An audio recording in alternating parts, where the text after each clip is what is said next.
Écoutez, c'est moi qui vous remercie pour votre invitation, qui me donne grand plaisir de me trouver à Lisbonne et de me retrouver parmi vous et de mettre cette collaboration en exercice, non plus à Paris cette fois-ci, mais sur vos propres terres et dans ce centre de recherche auquel je suis heureuse de me trouver ainsi associée pour cette journée.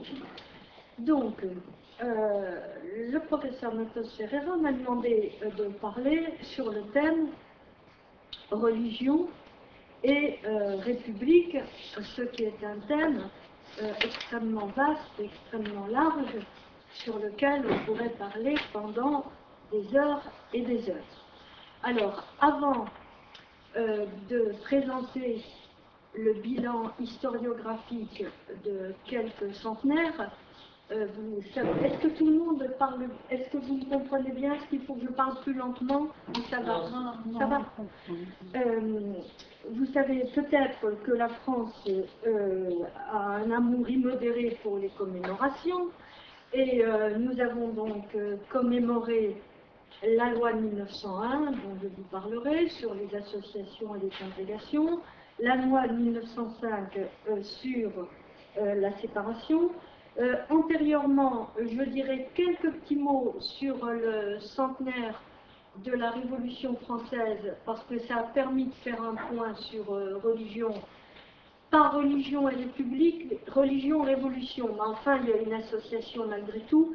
Et puis je dirais en aval aussi quelques mots sur un cinquantenaire et non pas un centenaire que l'on vient de célébrer, qui a un rapport avec la République et la religion, qui est le cinquantenaire de la loi Debré de 1959, qui intègre les écoles catholiques dans le service public scolaire, qui fait des écoles dites autrefois libres, des écoles associées au service public.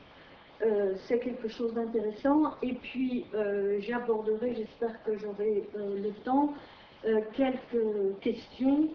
J'allais dire quelques petites questions, mais ce sont de grandes questions et de graves questions sur les liens particuliers entre la République et l'islam.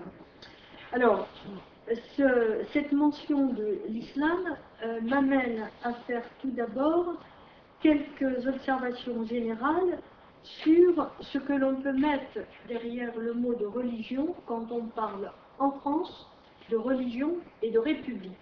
En France, si on dit religion et république, on pense bien sûr, traditionnellement, historiquement, on pense essentiellement au catholicisme et à la République.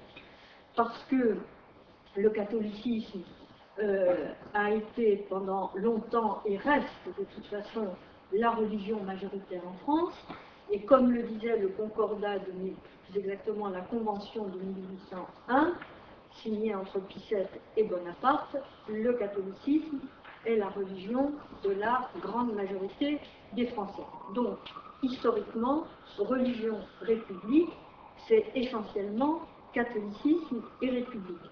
Mais bien sûr, il ne faut pas négliger pour autant le protestantisme et la République, avec des travaux d'historiens divers, dont certains, je crois, sont déjà venus ici, André Ancrevet, Jean Bobéro, Patrick Capanel et Patrick Arismendi, dont nous parlions tout à l'heure, et également Valentine Zuber. On ne peut pas non plus laisser de côté cela va de soi, le lien ou le rapport entre le judaïsme et la République, avec des travaux de Freddy Raphaël et plus récemment de Pierre Birnbaum. J'observe d'ailleurs au passage que entre les religions mentionnées et les historiens mentionnés, il y a non seulement un rapport de travail, mais un rapport d'appartenance, ou toujours actuel, ou du moins dans le passé par la naissance. Autrement dit, Ancrevet, Bobéro, Cabanel, Aristondi, Zuber, sont tous protestants d'origine ou encore de foi. Frédéric Raphaël et Pierre Grünbaum sont juifs, toujours israélites ou pas encore israélites. Si on regarde du côté catholique, la grande majorité des historiens français qui travaillent actuellement sur le catholicisme sont d'origine catholique ou toujours de foi catholique.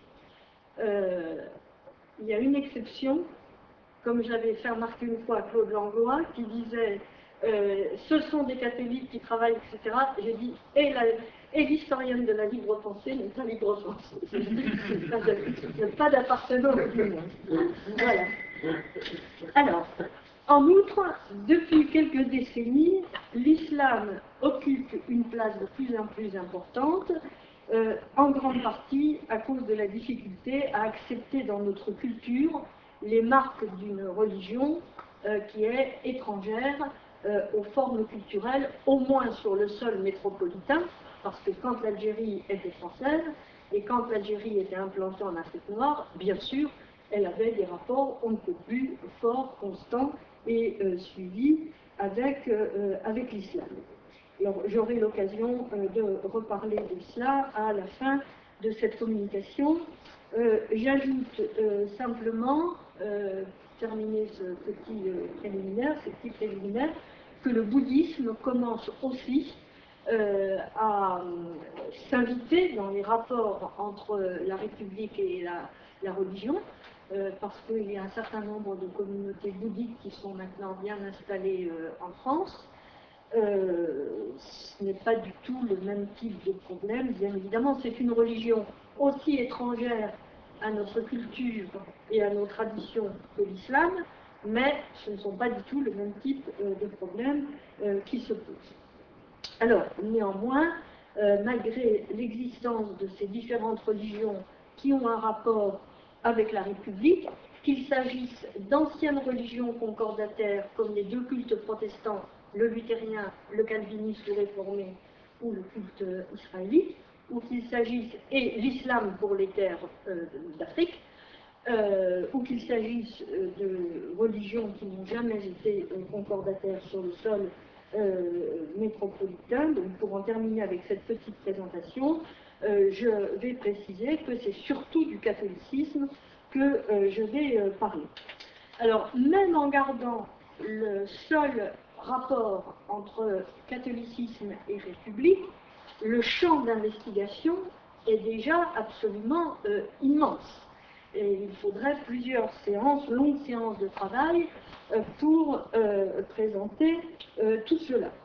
Parce que, dans un premier temps, on pourrait dire que la problématique des liens entre catholicisme et république va porter sur les positions doctrinales des uns, ou les positions de principe, les positions théoriques des uns et des autres. Autrement dit, quelles sont les positions de l'Église envers les formes politiques de l'organisation du pouvoir, et qu'est-ce que la République peut représenter là-dedans. Autrement dit, là, il faut faire un petit passage obligé par la théologie, par saint Paul et sa célèbre formule Nisi potestas adeo, et par saint Thomas d'Aquin, qui acceptait toutes les formes d'organisation du pouvoir, et pour en venir à des formes plus historiques des positions doctrinales de l'Église, il faut bien sûr se référer à Léon XIII et à l'encyclique de 1892 sur le ralliement, qui accepte la forme de la République, qui accepte la République formellement, tout en disant que l'Église a le droit de récuser la teneur de certains enseignements républicains et de certaines lois quand elles sont opposées à l'enseignement de l'Église. Il faut également, là-dedans, bien sûr, dans cette problématique, s'occuper du comportement des catholiques dans les différentes républiques. Alors, sous la Première République, cela ne se pose pas, bien évidemment, nous sommes sous la Révolution française, il faut s'interroger sur la position des catholiques par rapport à la République, sous la Seconde République, qui a été donc 1848-1852, qui a été une position tout d'abord de grande sympathie, de grande adhésion, en grande partie par hostilité à la monarchie antérieure, la monarchie de Juillet, avec Louis-Philippe qui s'était montré passablement anticlérical dans ses premières années, et qui par ailleurs, politiquement, ne correspondait pas aux catholiques, puisque c'était la branche légitimiste qui avait été exclue de son fait. Donc, une grande sympathie, une grande adhésion avec la bénédiction des arbres de la liberté, notamment, et du côté de la République, un comportement qui montre le plus grand respect envers l'Église et envers le catholicisme, puisqu'il n'est absolument pas question de remettre en cause le concordat, de remettre en cause les rapports entre l'Église et la République. On maintient tout ce qui avait été mis en place sous Napoléon, malgré les demandes d'un petit groupe de députés républicains anticléricaux et laïcs avant l'heure. Et puis ensuite, bon, il faudrait suivre donc toutes ces... J'ai donné quelques précisions pour la Seconde République parce que c'est peut-être moins connu que pour la troisième, la quatrième et la cinquième. Et ensuite, il faudrait donc suivre tous ces rapports sous les trois autres républiques, avec la troisième qui est la Grande République laïcidatrice d'un certain nombre de secteurs de la vie française, la République de la séparation, et enfin la quatrième République qui constitutionnalise la laïcité, puisque c'est avec la constitution de la quatrième République en 1946 que la République française est définie comme une république laïque, démocratique et sociale. C'est la première fois que dans des textes non seulement constitutionnels, mais institutionnels, la laïcité apparaît comme une composante de l'État français, de la République française, et cette formule d'une république laïque, démocratique et sociale sera reprise par la Constitution de 1958, donc sous la Ve République, et c'est la Ve République qui, elle, va se heurter à des problèmes de relations avec de nouvelles religions, l'islam, dont je parlais tout à l'heure. Alors, si on s'intéresse aux positions des catholiques par rapport à la République, sous l'angle théorique, sous l'angle politique, historique, voir comment ça s'est passé dans chacune des républiques concernées, il faudrait, parce que je n'ai pas le temps de le faire avec vous, il faudrait également faire le chemin inverse et voir comment la République, ou plutôt comment des républicains se comportent envers l'Église et envers la religion. Qu'est-ce que la République, qu'est-ce que les républicains vont penser de l'Église, de la religion d'une manière générale, et des religions plus particulièrement, du catholicisme en particulier. Alors, c'est donc là que s'ouvrirait à nous encore un très vaste panorama, à savoir que pensent les partis politiques, et là il faudrait faire un gros travail bien sûr sur la démocratie chrétienne, notamment, mais également sur des partis hostiles, qu'il s'agisse de la SFIO, qu'il s'agisse du Parti communiste, avec les différentes évolutions de ces rapports entre les partis et l'Église. Mais également s'intéresser à ce qu'on a appelé, depuis Augustin Cochin, les sociétés de pensée, à savoir le rôle de la franc-maçonnerie, des francs-maçonneries, j'allais dire, parce qu'il y a diverses obédiences, et que toutes les obédiences n'ont pas les mêmes positions, ni par rapport à la religion, d'une manière générale, ni par rapport à l'Église catholique, et il faudrait encore plus s'intéresser aux sociétés de libre-pensée sur lesquelles j'ai travaillé comme mon collègue le disait tout à l'heure, et sur toutes les formes d'anticléricalisme. Alors là, on pourrait peut-être faire circuler, si vous voulez bien, ce livre. Alors, je vous présente en 2 mots ce livre, qui a été fait en 2005, en collaboration avec 2 personnes. Michel Dixmier, qui n'est pas du tout un historien, qui est un professeur de physique, mais dont la femme avait fait son mémoire de maîtrise sur un journal anticlérical français du début du XXe siècle, L'Assiette au beurre, qui était en même temps un grand journal artistique avec de très grands dessinateurs, notamment Steinlein, Ruby et d'autres.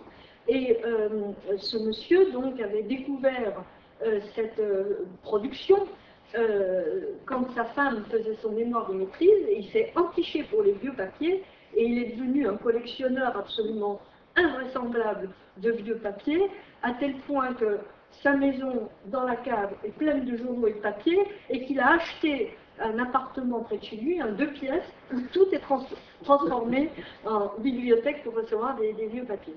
Et la 3e personne, Didier Passamonique, c'est un spécialiste de la bande dessinée, et c'est lui qui avait eu l'idée en fait, de publier quelque chose pour l'anniversaire de la séparation à partir de dessins essentiellement anticléricaux, des dessins publiés en France, mais également quelques dessins publiés en Espagne, en Allemagne, en Tchécoslovaquie, enfin dans différents pays, donc si vous voulez le faire passer. Donc,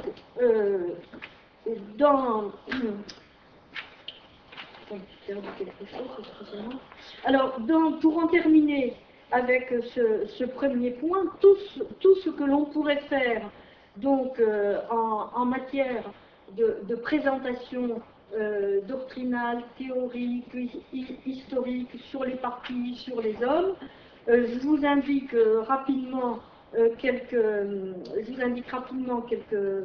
titres. On n'en a pas parlé hier soir, on a parlé du livre de Bruno Dumont sur les catholiques en politique, un siècle de ralliement, mais il y a également eu, alors il y a participé quelqu'un que vous connaissez, Denis Pelletier, vous avez déjà fait venir, je crois, les catholiques dans la République. Alors ça démarre en 1905, les catholiques dans la République, 1905-2005, sous la direction de Bruno Durier, Étienne Foudou, Denis Pelletier, Nathalie Viette-Despaul.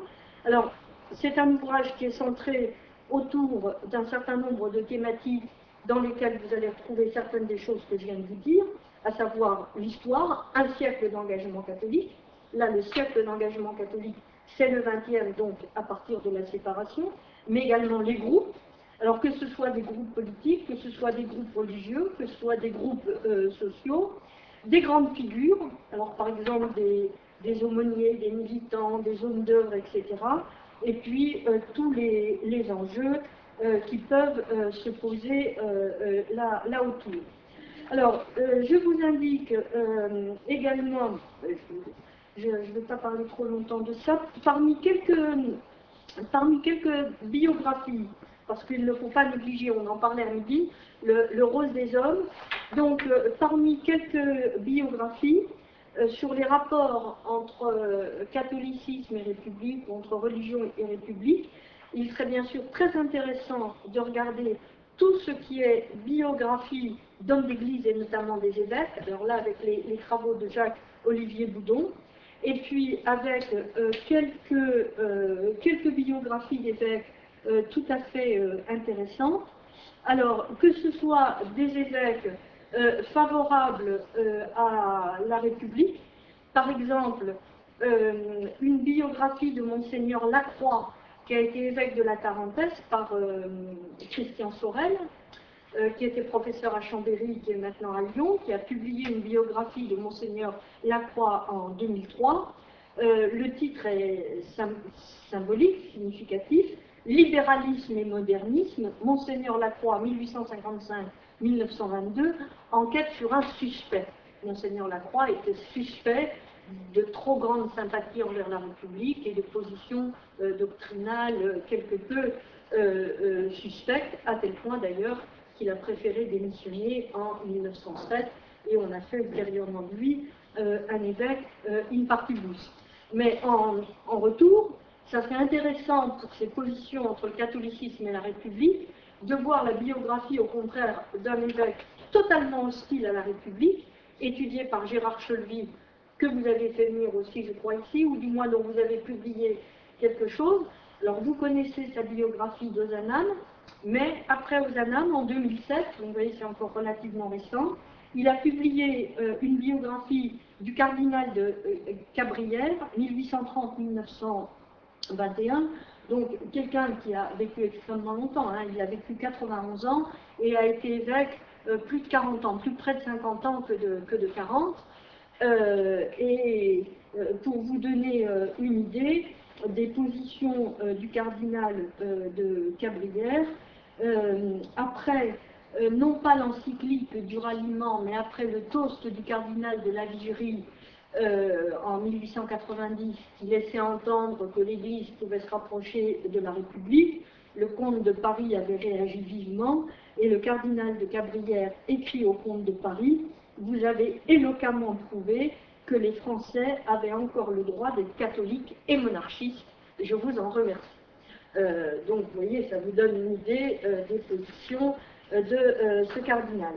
Alors, par ailleurs, il faudrait regarder également, parce que ça fait bien partie de ce volet catholicisme et république, un certain nombre de biographies d'hommes politiques qui étaient à la fois des républicains et des catholiques fervents, et notamment des grands dirigeants de la démocratie chrétienne ou du MRP, le mouvement républicain populaire, puisque c'est l'incarnation de la démocratie chrétienne dans la France de la 4e République. Alors, il y a plusieurs, je les passe, quelques biographies de Georges Bidault, qui est pour nous quelqu'un de particulier. Ça a été donc une grande figure de la démocratie chrétienne, du MRP.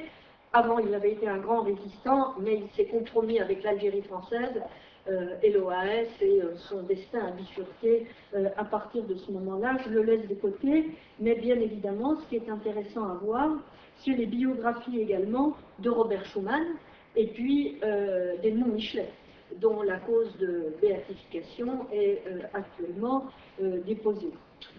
Donc on a plusieurs, il y a eu des actes d'un colloque, Edmond Michelet, homme d'État, et récemment, alors je vous la signale parce que c'est intéressant, en 2009 est sortie une biographie du fils d'un général compromis dans l'OAS, le général Zeller, et dont le fils, Bernard Zeller, a été choqué par la cause de béatification d'Edmond Michelet, et a publié donc en 2009 « Edmond Michelet est-il un saint ?»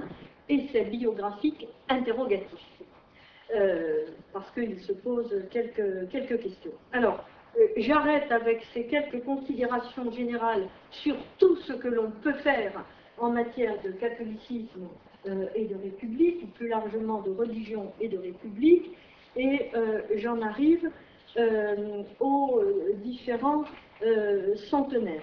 Alors, tout d'abord, très rapidement, d'ailleurs je ne retrouve pas mon feuille, je ne sais pas où je l'ai mise, en 1989, vous savez que la France a célébré de manière absolument extraordinaire, enfin vous ne savez pas, mais je pense que ça a eu des échos internationaux. La France a célébré de manière tout à fait extraordinaire le centenaire de la Révolution française. Et alors, ce qui est intéressant, c'est que les catholiques aussi se sont intéressés à ce centenaire. Ce qui est intéressant, c'est que la position officielle, on va dire, de l'Église et des historiens catholiques par rapport à ce centenaire a été radicalement différente de ce qui s'était passé en 1889. Et je dirais que c'est presque ça qui est le plus intéressant, c'est le décalage entre le premier centenaire et le deuxième centenaire, parce qu'en 1889, il n'y avait pas encore eu de ralliement, qui de toute façon n'a pas été vraiment écouté. L'Église catholique institutionnellement, il ne faut pas dire les catholiques français, parce que si tous les catholiques avaient boudé la Révolution et la République, la France ne serait jamais devenue République. C'est ce que Émile Vitré appelait... Zut, j'ai perdu son occupation. Comment il disait? Le suffrage? Ah ben, je la connais par cœur et je la connais plus. Émile Littré avait une expression particulière pour désigner le suffrage universel des catholiques français qui voulait être à la fois catholique et républicain. Et quand on dit, comme trop de gens le disent encore actuellement, que les catholiques étaient hostiles à la République dans les débuts de la Troisième République, c'est une formulation stupide, parce que si les catholiques avaient été hostiles à la République, ils n'auraient jamais voté pour des députés républicains, ça va de soi, et la France ne serait pas devenue républicaine. Donc il faut bien séparer le suffrage des catholiques français, de la grande majorité des catholiques français, et les positions doctrinales de l'épiscopat ou du clergé. Donc en 1889, une bouderie absolue de la part de l'Église, une condamnation absolue de la Révolution, de son œuvre et notamment des droits de l'homme, alors qu'au contraire, une année après, il y a eu une très grande acceptation qui s'est fait connaître publiquement de l'acquis de la Révolution, des institutions républicaines, avec les actes d'un colloque publié sous la direction de Pierre Collin dès 1989, mais là je ne retrouve pas la feuille sur laquelle j'ai noté ces indications, mais peu importe. Alors il faut toutefois signaler, comme 1989, on a encore vu une minorité de catholiques intégristes s'opposer, quand je dis intégriste, c'est vraiment intégriste, la fraternité Saint-Pédis, Monseigneur Lefebvre, etc., qui se sont opposés publiquement au bicentenaire et à l'œuvre de la Révolution, et notamment avec une grande procession qui a eu lieu. Alors, j'en parlais récemment avec un collègue, pour moi c'était le 15 août. Le 15 août, vous voyez quelle date c'est. Le collègue me disait, non, c'était pas le 15 août, c'était le 10 août, à cause du 10 août 1792 et de l'invasion des Tuileries et du massacre des Suisses, etc. Moi, je demeure persuadée que c'était le 15 août, j'ai pas encore fait la vérification. Alors, il y avait une très grande procession des catholiques intégristes avec leurs bannières, avec leurs prêtres en surplis, etc., etc. Et surtout, ce qui avait été abominable, c'est qu'ils avaient dressé la représentation d'une guillotine, c'est-à-dire qu'ils incarnaient la Révolution uniquement sous la figure d'une grande guillotine qui était dressée devant Saint-Germain-l'Auxerrois. En gros, ils ramenaient la Révolution à la terreur et à l'œuvre sanguinaire de la terreur que je ne défends pas par ailleurs, mais enfin, cette guillotine, ça vous prenait comme ça. Bon. Donc, j'en arrive maintenant aux deux grands centenaires de commémoration dont je voudrais vous parler, 1901 et 1905.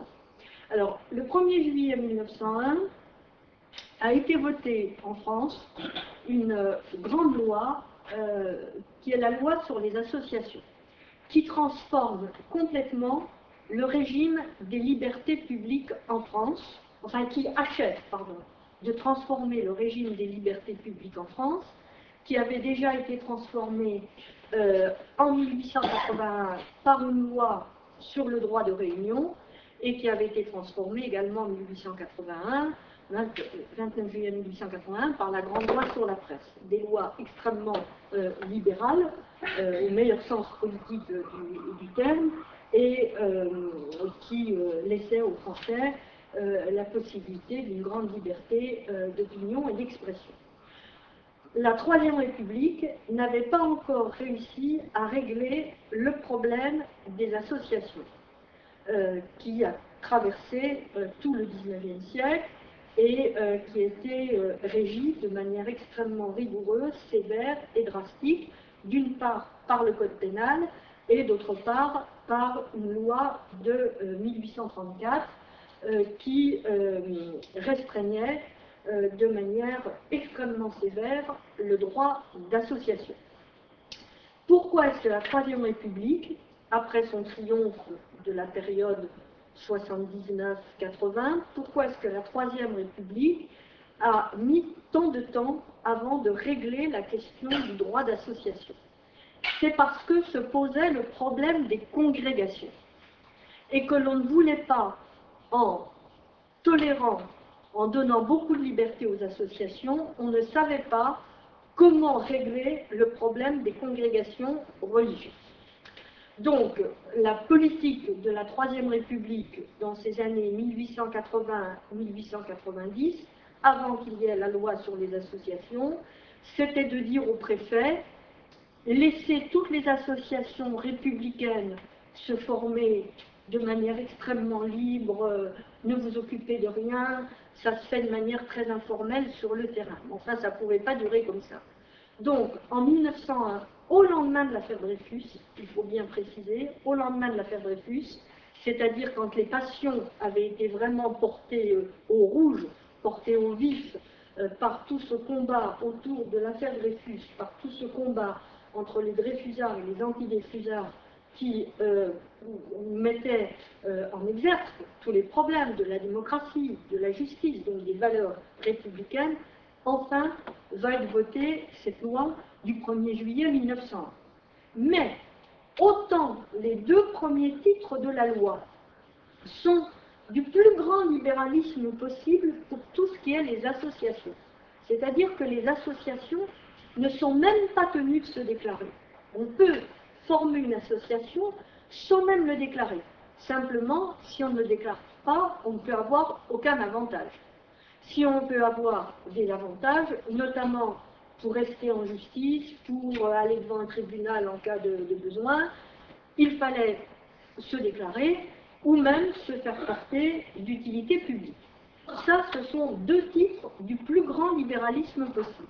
Mais il y a eu le troisième titre, qui était le titre relatif aux congrégations religieuses, qui en fait était le titre essentiel de la loi. La loi était faite pour ça, essentiellement, ce qui fait que certains constitutionnalistes ou certains juristes ont pu dire que la loi sur les associations était en réalité une loi contre les congrégations.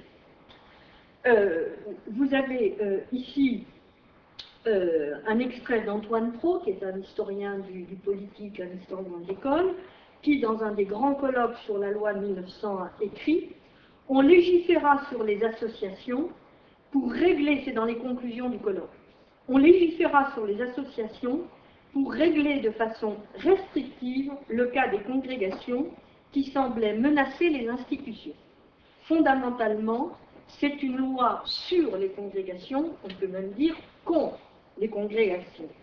Or, le paradoxe est que de ce point de vue, elle a échoué, pas sur le moment, mais sur le long terme. En tant que loi sur les congrégations, la loi de 1901 n'a pas eu d'avenir. Alors je vais revenir sur ce point. Mais ce qui est intéressant, c'est qu'alors que la loi de 1901 a été une loi faite essentiellement pour régler le cas des congrégations, en réalité, au moment du centenaire, personne pratiquement ne s'est occupé de cet aspect-là de la loi. Il y a eu des dizaines et des dizaines et des dizaines, je dirais même des centaines de colloques, c'est moins connu que pour la loi de séparation, mais il y a eu des centaines de colloques en France, ou de journées d'études, ou de manifestations organisées pour le centenaire de la loi de 1901. Que ce soit dans des universités, que ce soit ici, c'était un colloque du Sénat, le grand colloque, Association et champs politiques, c'était tenu au Sénat les 7 et 17 novembre 2000. Et les actes ont été publiés par une publication de la Sorbonne en 2001, 723 pages, vous voyez, c'était un très gros colloque. Donc il y a eu des colloques universitaires, des colloques organisés par des archives départementales, des colloques organisés par des conseils généraux, par les régions, et toutes sortes de petites manifestations organisées par toutes sortes d'associations ou de mouvements divers. Ça a vraiment fleuri partout, partout, partout. Tout le monde, ici, pratiquement, s'est intéressé aux associations pour vanter le libéralisme de la loi, pour vanter la liberté mise en place et pour vanter la vitalité de la vie associative en France. Parce qu'en France, la vie associative est vraiment très, très, très, très riche. À ma connaissance, il y a eu, avant de parler des deux autres colloques qui sont occupés du titre 3, je précise pourquoi Antoine Pro dit, en tant que loi sur les congrégations, la loi de 1901 n'a pas eu d'avenir, c'est qu'elle a eu un présent, parce que toutes les congrégations ont dû effectivement s'en aller, comme je vais soit se séculariser sur place, soit s'exiler, soit se dissoudre. Ça a été vraiment toutes les congrégations qui n'étaient pas autorisées, je précise, et je vais revenir sur ce point, ont dû se séculariser, se dissoudre ou s'exiler. Mais avec la Première Guerre mondiale, quand la guerre éclate en 1914, la plupart, la très grande majorité des religieux, des frères qui s'étaient exilés, que ce soit en Europe, notamment en Belgique, en Allemagne, en Hollande, en Italie, en Espagne, que ce soit en Amérique du Nord, que ce soit en Amérique du Sud, que ce soit des congrégations missionnaires qui étaient parties au Moyen-Orient, en Extrême-Orient, la plupart, la très grande majorité des religieux frères ou prêtres qui s'étaient exilés, qui étaient partis, sont revenus pour s'enrôler, pour s'engager. Je crois que c'est Émile Poula qui me signalait récemment, ou Antoine Pro qui me signalait récemment, qu'il y avait un groupe de gens, paraît-il, qui n'étaient pas revenus, qui étaient les frères des écoles chrétiennes exilés en Espagne. Je crois que je vérifie ce point. Donc, ils sont rentrés pour combattre, et quand après la Première Guerre mondiale, en 1924, il y a eu, après la Première Guerre mondiale, il y a eu un gouvernement, pour parler vite, on va dire, de centre-droit. Après, il y a un gouvernement radical et radical-socialiste, le cartel des gauches, qui veut appliquer la loi sur les congrégations, qui veut faire repartir tous ces religieux qui sont rentrés pour combattre. Et là, il y a un sursaut absolu de tous ces religieux, avec la formation d'un mouvement qui s'appelle le droit des religions anciens combattants, la DRAC, animé notamment par des jésuites et notamment par le père Doncoeur, qui ont refusé de partir, qui ont dit nous sommes revenus pour nous battre, nous avions accepté de partir une fois, mais là vous ne nous ferez pas partir. Donc il y a eu toute la Fédération nationale catholique qui les a appuyés, donc là les congrégations sont restées. Du côté des congrégations féminines, il restait d'abord toutes les congrégations féminines autorisées qui n'avaient pas été obligées de partir en 1901, et celles qui avaient été interdites d'enseignement en 1904, mais quand on les avait interdites d'enseignement en 1904, on leur avait laissé un délai de 10 ans pour régler la situation. Faites le point, la loi, elle était du 7 juillet 1904. 10 ans, ça nous mène en juillet 1914. Vous voyez qu'en juillet 1914, on a autre chose à faire que de voir si toutes les religieuses qui auraient dû abandonner leurs écoles l'avaient fait ou ne l'avaient pas fait. Et donc, voilà. C'est pourquoi Antoine Pro dit que cette loi n'a pas eu d'avenir. Et maintenant, alors ce qui est intéressant d'ailleurs, c'est que depuis les années 50, on voit des congrégations, ça a commencé par des carmélites de Créteil, je crois, c'est-à-dire des congrégations qui se sont déclarées associations par la loi de 1901. Ce qui est quand même un revirement et une utilisation du texte tout à fait particulier. Alors, en 2001, pardon, il y a eu, alors je ne sais pas, j'avais donné un autre, non, encore une autre, celle-ci, voilà. Alors, en 2001, il y a eu 2 colloques qui se sont occupés du titre 3 de la loi de 1901. Alors, vous avez cette page-là, des actes d'un colloque édité en 2002 chez Le Touvet et Ané, qui est un grand éditeur catholique français, qui édite catholicisme, dictionnaire historique et géographique de la France ecclésiastique, bon, etc., etc. Et je m'étais associée avec un juriste, parce que je pensais que le point de vue juridique de la loi était tout à fait important, et donc je m'étais associée avec un juriste, un spécialiste un constitutionnaliste, Jean-Pierre Machelon, qui est professeur de droit à Paris 5, pour organiser un colloque qui portait en grande partie sur la loi elle-même, donc l'analyse juridique de ce titre 3 de la loi de 1901, qui faisait totalement contraste avec les 2 premiers titres et qui fixait un droit exorbitant donc, pour les congrégations qui étaient...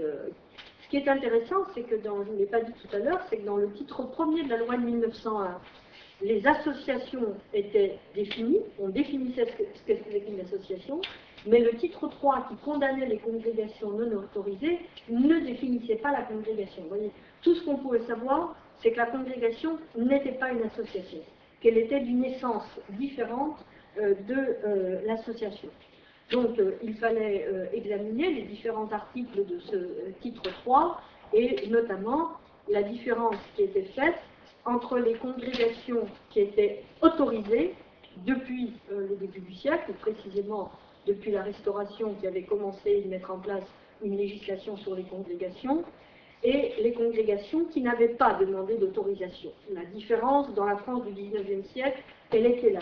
Il y avait des congrégations, essentiellement des congrégations féminines, qui avaient une autorisation en bonne et due forme, et à côté de ça, il y avait des congrégations non autorisées qui s'étaient formées sans jamais demander d'autorisation et pour lesquelles on considérait qu'elles étaient simplement tolérées. Et la République estime qu'elle n'a plus à les tolérer. Mais la situation était encore plus compliquée que ça, parce que depuis la Restauration, une loi disait que quand une congrégation était autorisée, elle devait, à chaque fois qu'elle créait un établissement, une école, un hôpital, peu importe, demander une autorisation spécifique pour cet établissement. C'était une législation assez technique, assez complexe, que beaucoup de congrégations elles-mêmes ne connaissaient pas, et beaucoup de congrégations autorisées ont découvert à leurs dépens en 1901 que si elles étaient autorisées pour leur maison mère, elles ne l'étaient pas pour telle école, tel hôpital, donc ça a été des situations assez compliquées. Donc, c'est ce que nous avons étudié dans ces actes du colloque, la loi elle-même, les différentes positions par rapport à la loi, au moment des débats parlementaires et au moment du vote, comment réagissait tel groupe politique, comment réagissaient, que pensaient les francs-maçons, les libres-penseurs, etc., etc.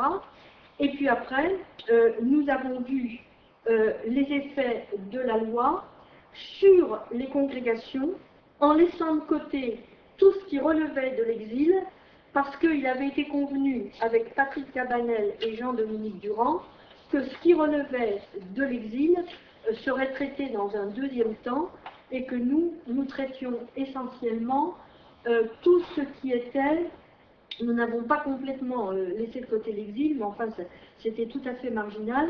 Ce que nous avons étudié dans ce colloque, c'était essentiellement la manière dont les choses se sont vécues en France, notamment avec les dissolutions de congrégations, avec les sécularisations sur place, et l'étude d'un certain nombre de cas, ou des cas géographiques, comment ça s'est passé dans le Nord, comment ça s'est passé dans les Limousin, ou avec une approche congréganiste, comment ça s'est passé pour les Dames du Sacré-Cœur, comment ça s'est passé pour telle congrégation de l'Aveyron, comment ça s'est passé pour les Lazaristes. Vous voyez, donc ça c'était ce premier colloque qui s'est intéressé aux congrégations par la loi de 1901, titre 3. Et puis ensuite, il y a eu donc ce deuxième colloque qui s'est tenu à Lyon sous la direction de Patrick Cabanel et de Jean-Dominique Durand, et qui lui, ça a été publié au CERF en 2004, et qui lui s'est intéressé spécifiquement au phénomène de l'exil, puisqu'il y a eu vraiment des centaines et des centaines de religieux et de religieuses françaises qui sont partis donc, dans les pays que je vous ai signalés tout à l'heure, ce qui fait d'ailleurs qu'encore maintenant, il existe, que ce soit en Amérique du Nord, que ce soit en Amérique latine, que ce soit dans tel ou tel pays européen ou non, des congrégations qui sont pratiquement mortes en France, qui n'ont plus qu'un petit résidu, mais qui en réalité ont prospéré dans des pays où elles se sont installées après leur exil de 1901. Oui, les espaces de l'exil qui ont été organisés dans ce colloque, ça a été l'Europe, Italie, Espagne, Suisse, Belgique, les Amériques, États-Unis, Québec, beaucoup de départs au Québec, Amérique latine et Caraïbes francophones, et puis le Maghreb et le Levant, l'Algérie, la Tunisie et la Palestine.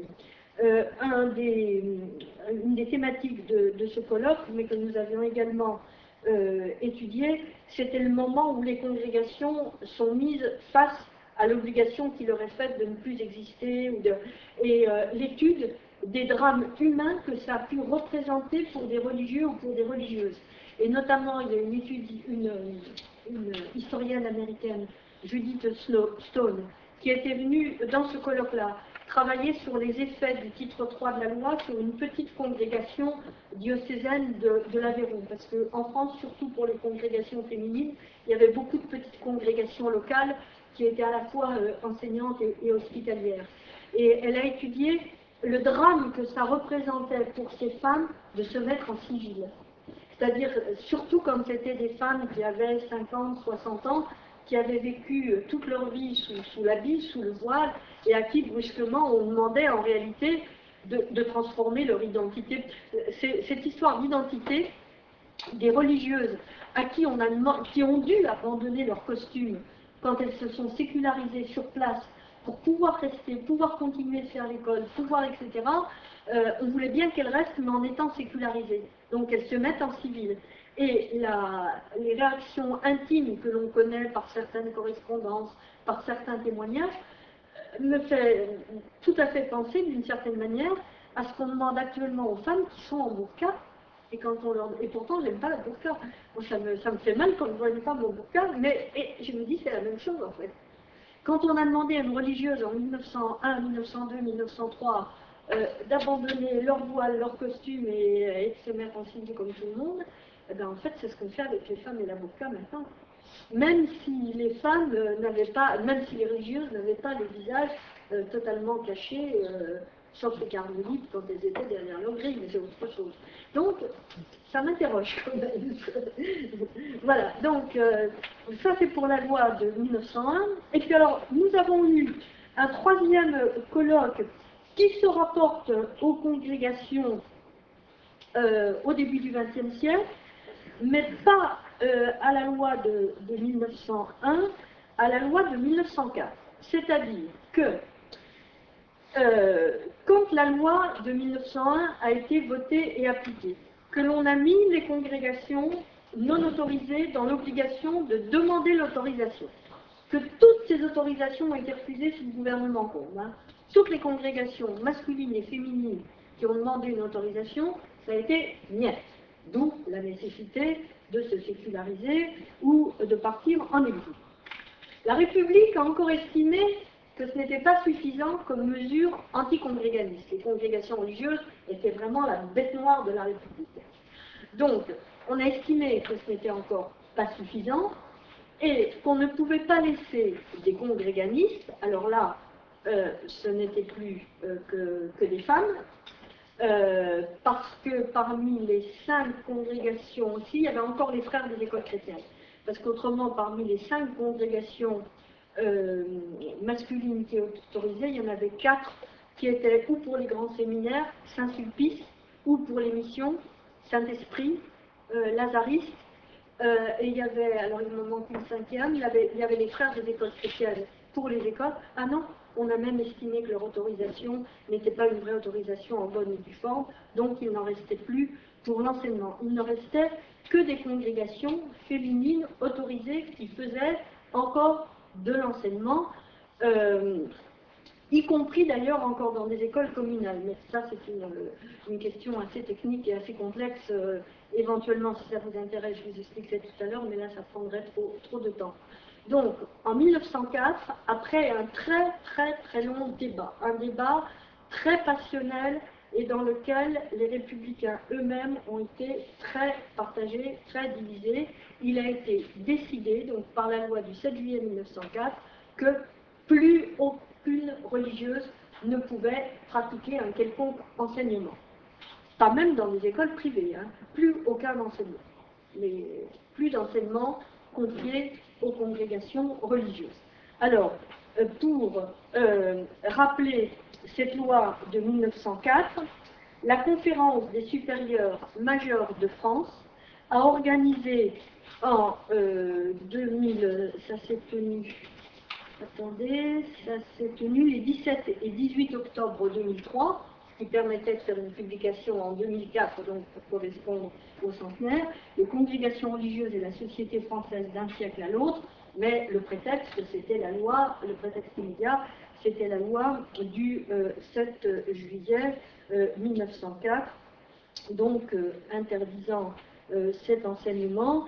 Et le gros, enfin un des principaux volets de ce colloque, ça a été autour du thème « Face à la proscription », bon, puisqu'il s'agissait bien d'une prescription, et bon, un certain nombre de congrégations envisagées, la Compagnie de Jésus, les Dominicains, les Frères des Écoles chrétiennes, les Filles de la Charité, etc., etc.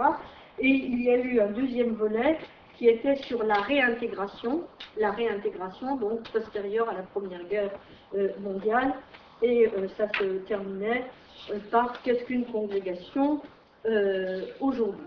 Donc ça a été publié en 2004 aux éditions Don Bosco.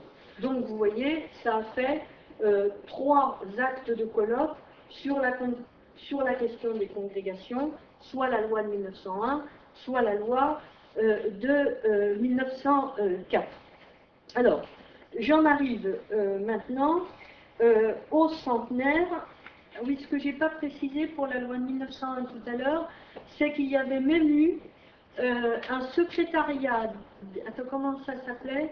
Un secrétariat pour le centenaire de la loi de 1901 qui s'était mis en place pour vous dire l'importance que ça avait eu lieu de traiter la commémoration de cette loi, et qui distribuait largement qui a frappé des médailles, qui a distribué largement des subsides à toutes les organisations qui voulaient faire quelque chose autour de la loi de 1901. Et j'étais allée voir Claude Bellorget, qui était responsable de cet organisme. J'étais allée le voir en me disant, quand je vais lui dire que c'est pour traiter le titre 3 et les congrégations, je vais me faire éjecter en beauté. Pas du tout. Il m'a versé des subsides, et même des subsides relativement importants, qui m'ont permis de bien organiser ce colloque. Et je me suis dit, ben, la République est redevenue bonne fille envers les congrégations. Alors, pour le centenaire de la loi de 1905, je pars en partie, mais en ajoutant quelques petites choses, je pars en partie, enfin même essentiellement, d'un article que la revue historique m'avait demandé de faire à l'automne 2005, où on m'avait demandé de rendre compte de tous les actes de colloques, ouvrages divers qui étaient déjà parus sur la loi de séparation.